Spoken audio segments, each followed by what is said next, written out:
meu nome é Natália, tenho 30 anos, sou advogada, formada em Campinas, não tenho familiares no meio, não tenho histórico no meio, não tenho história no meio político e no meio jurídico, né? Eu vim hoje falar um pouquinho da minha caminhada dentro desse mundo político e talvez incentivá-los a pensar um pouco a política como motor de mudança, tá?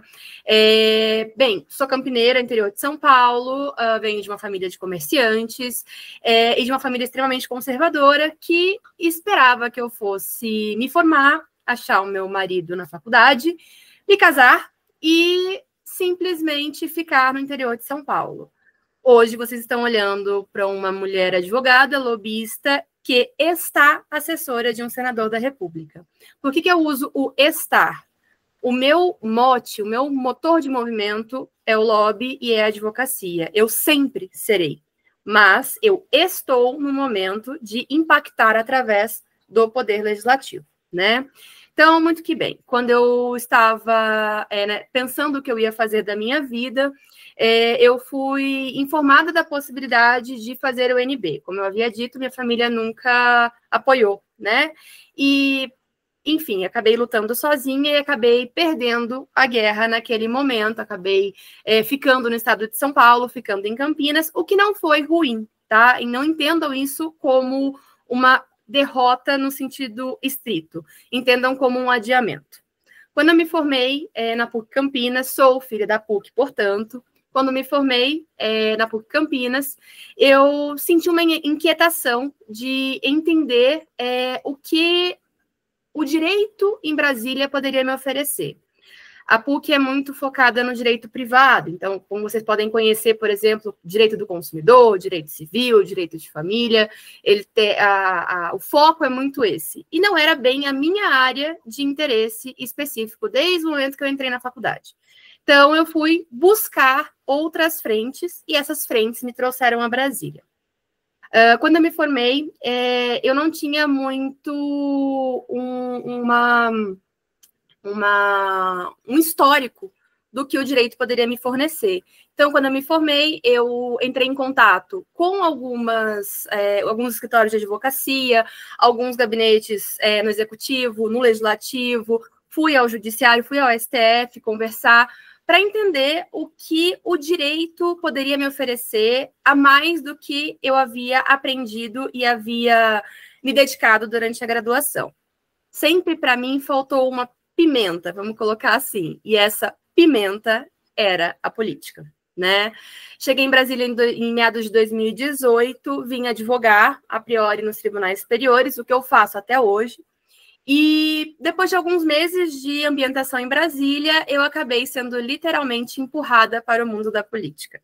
Nós tivemos, todos devem se lembrar, nós tivemos um deputado chamado Frota, Alexandre Frota, que literalmente me deu um empurrão, e esse empurrão acabou me jogando em cima de um lobista que estava, à época, trazendo para o ex-ministro Guedes a reforma da Previdência para tramitar perante o Congresso Nacional.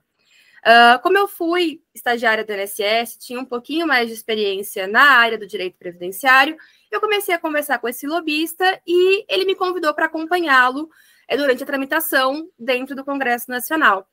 E eu fui como se fosse uma sombra, gente. Imaginem uma advogada recém-formada, de saltinho, atrás de um lobista de 1,5 m, e eu tenho 1 metro e quase 1,75 m. Então, assim, foi uma cena bem engraçada por vários meses. Até que um dia ele me liga e me informa que ele estava no Congresso, o Congresso já estava fechado, e que eu precisava entrar. Ele me desafiou a entrar no Congresso, mesmo ele estando regimentalmente fechado, ou seja, não estava aberto ao público, vamos colocar assim. E depois de algumas horas eu consegui adentrar o Congresso, né? E a partir daquele momento ele percebeu que eu tinha um certo dom, o dom da oratória e o dom da palavra, para trabalhar política, né? Até então, esse foi o início da minha caminhada, a gente está falando aí meados de junho de 2019, mais ou menos. E a partir daí eu comecei a me envolver. Veio a pandemia, né? Eu tive que tomar uma decisão, porque eu acabei sendo desligada do escritório que eu estava advogando. Eu acho que como uma grande parte da minha geração que se iniciou na vida profissional, né, no período pré-pandêmico, e eu comecei a me dedicar a descobrir, a desbravar esse mundo. Tivemos a pandemia, eu tive algumas outras experiências que aqui nesse momento não vale a pena, não temos tempo para discutir, mas tive algumas experiências e acabei indo a São Paulo para ter a minha primeira experiência aí sim como lobista, uma lobista de licitações e contratos, trabalhar com prefeituras e tribunais de contas. Fui a São Paulo e essa parte é muito importante porque dita a minha história a partir daí. Nós estamos falando de 2022. Eu fui assediada pelo meu chefe e eu tive uma quebra de expectativa muito grande e aí eu trago essa experiência para vocês. A política, eu posso falar muito apaixonadamente, mas a política, ela não é tão limpa quanto parece no meu diálogo, né? Fiquei um ano nessa empresa, acabei pedindo demissão e, na mesma época, fui convidada a integrar a equipe da campanha da deputada Tabata Amaral, na época, disputando a reeleição, né, o segundo mandato, na verdade, como deputada federal. E, durante a campanha, nós tivemos o problema dos afegãos no aeroporto de Guarulhos. Quem é da região deve se lembrar o caos que foi, enfim, quem acompanhou o jornal na época deve se lembrar. A deputada não podia aparecer por conta de agenda da campanha e ela mandou assessoria. Dentre os assessores, eu. E eu acabei integrando essa equipe e me sensibilizei muito com a causa. Eu venho de uma lógica de direitos sociais e de direitos humanos e isso me atingiu em cheio, principalmente porque eu vi ali mulheres que, enfim, foram vítimas de estupro, problemas de saneamento básico, problemas de saúde, problemas de higiene, enfim, eu vi o caos ali na Terra, eu vi realmente a miséria humana transmitida dentro de um contexto brasileiro que não era o nosso, né? Uma coisa é você ler a miséria humana sob o contexto brasileiro. Outra coisa é você ler a miséria humana sob o contexto do mundo árabe e do mundo muçulmano, né? O buraco é bem mais embaixo. E eu acabei me envolvendo pessoalmente na causa. Parênteses, nessa época eu estava tratando a síndrome do pânico causada pelo meu ex-chefe, e a vinda dessa pauta me deu força para continuar lutando, né? A partir dali, a gente fundou uma ONG, que hoje é a ARRO. A gente acolhe, na época a gente acolhia afegãos, hoje a gente acolhe migrantes e refugiados em situação de vulnerabilidade, né? E com o decorrer dos processos, eu acabei tomando a iniciativa da incidência e estratégia política de engajamento da organização. Então, estamos falando aí mais ou menos de setembro, outubro de 2022. Desde então, eu estou diretora dessa ONG, é um trabalho voluntário que eu faço. Eu cuido da parte de representação institucional da ONG aqui em Brasília, né? Inclusive, no Congresso Nacional, fun fact, no Congresso Nacional, eu sou conhecida como mãe dos afegãos. É bem engraçado, inclusive. A partir de então, eu comecei a levar o advocacy como meta pessoal de vida, né? Olhar para o povo, olhar para a pessoa que a sociedade geralmente não olha, né? Nós estamos falando de um povo cheio de estigmas, um povo muito difícil de se lidar, um povo que tem um histórico muito complicado, um povo muito reativo. Então, poder trabalhar nessa causa, sendo mulher, inclusive, né? Se a gente tivesse mais tempo, eu poderia desenvolver esse ponto, né? Porque eu tenho resistência, eu recebo resistência, tanto representando o povo para fora, né? Perante os poderes, quanto pelo próprio povo, né? Então, assim, é uma luta quase que diária, né, na questão da legitimação. Hoje menos, mas ainda existe. Eu acabei me envolvendo pessoalmente e entendi que essa luta pelo outro faz parte de quem eu sou, porque é um pouco do que eu posso dar para o outro, o privilégio que eu tive durante a minha vida, né?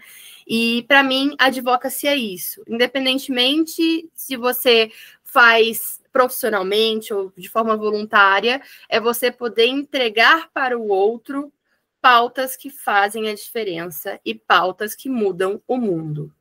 Hoje, a gente tem o orgulho de poder informar que a gente já impacta na vida de mais de 300 refugiados aqui no Brasil. Parece um número pequeno, mas considerar que nós somos em 6 fundadores é realmente uma batalha muito grande, né? Hoje eu posso me orgulhar muito de dizer que a gente tem conselheiros representantes da ONG, conselheiros no Conselho Municipal de Migração e Refúgio da cidade de São Paulo. A gente conseguiu trazer para o presidente Lula muitas das demandas que são específicas da cultura. A gente ainda está lutando muito, porque eu não sei o quanto vocês sabem, aqui é uma pauta especificamente com relação à vulnerabilidade da mulher.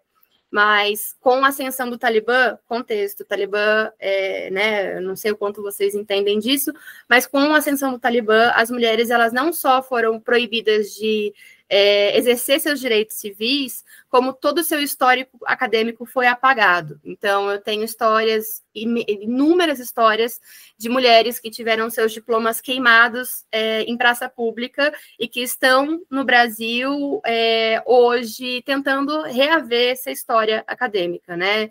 Eu tenho, por exemplo, uma médica que trabalhou no Médicos Sem Fronteiras durante muitos anos e hoje ela é manicure. Eu tenho uma advogada que trabalha com a gente na ONG, que ela é mestre em Direito Internacional e quem assina tudo sou eu, porque ela não pode, ela não tem como comprovar que ela é advogada. Então, essa é uma das batalhas que a gente ainda está brigando, mas frente a tudo que eles já viveram, a gente conseguiu trazer um pouco mais de alento, a gente consegue levar aulas de português, a gente consegue trazer inclusão produtiva, a gente consegue trazer moradia, de certa forma, a gente, claro que é bem limitado, porque nós somos uma ONG pequena, mas a gente traz impacto na vida de pelo menos 300 afegãos hoje aqui no Brasil, né?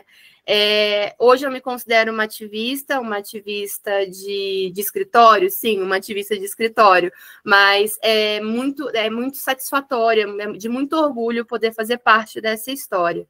E eu acho que é por isso, inclusive, que a Ruana e o Léo me chamaram para poder contar um pouquinho da minha experiência. O que eu posso concluir, eu juro que eu já estou acabando, Ruana, mas o que eu posso concluir é a incidência política, ela não é bonita. A incidência política, a briga dentro da articulação, ela não é bonita. Mas quando os objetivos eles são bonitos, vale a pena lutar. Né? Hoje eu estou, como havia comentado no começo, eu estou assessora parlamentar do senador Paulo Paim, que defende inclusive a causa, uma dos motes dele é a migração e refúgio, e é muito satisfatório para mim, é de muito orgulho poder fazer parte de projetos de impacto, e hoje, do outro lado do balcão, podendo pensar um pouquinho o que eu há anos venho requerendo e brigando para concretizar. Então, basicamente é isso. Eu agradeço a oportunidade.